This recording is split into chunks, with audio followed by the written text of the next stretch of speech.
So welcome back to part 2 of the equation of how to break the anxious attachment carousel. So where we left off was you have learned what your triggers are. You've also been practicing self-soothing in the sense that you are navigating anxious spikes, and it's a little bit tricky. Chances are it has been a testing time in your life when it comes to processing anxiety and waiting for that resolution within you.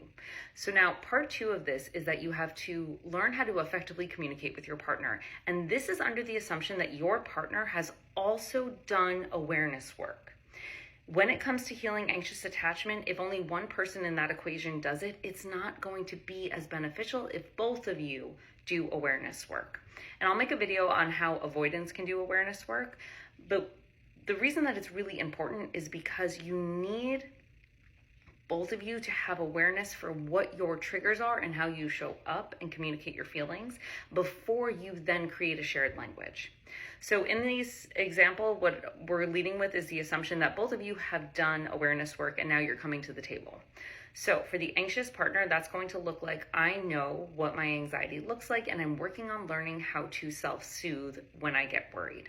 And for the anxious individuals, what I would suggest is taking that original list of triggers, and after you've done some self-soothing work, rewrite them and see which ones still just bother you, which ones you just can't let go, which ones really sit deeply and you're like, I don't know why, but this just really bothers me still. And you're gonna make a list and you're gonna say, this trigger impacts me. I feel XYZ feeling, and you're gonna use a feelings wheel, when this trigger occurs. I think I feel this way because, and insert reason. Now, that reason doesn't need to necessarily be logical, but it needs to be your reality.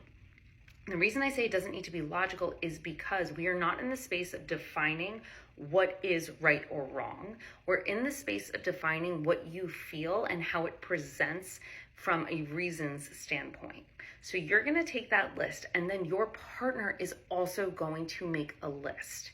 When you blank, blank, blank, I feel, insert emotion, and I think it's because blank.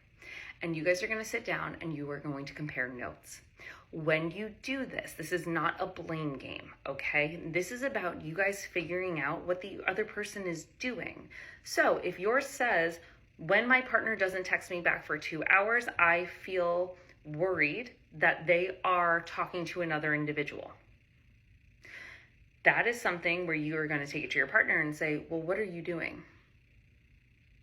What are you doing in those 2 hours? Because I feel worried. And you have to communicate with your partner and allow them to tell you what's going on. Your partner might say, I can't use my phone at work because I'm in meetings for 2 hours. Your partner might also say, I sometimes don't love texting you back immediately because I don't love to communicate that much during the day and I need some space to myself.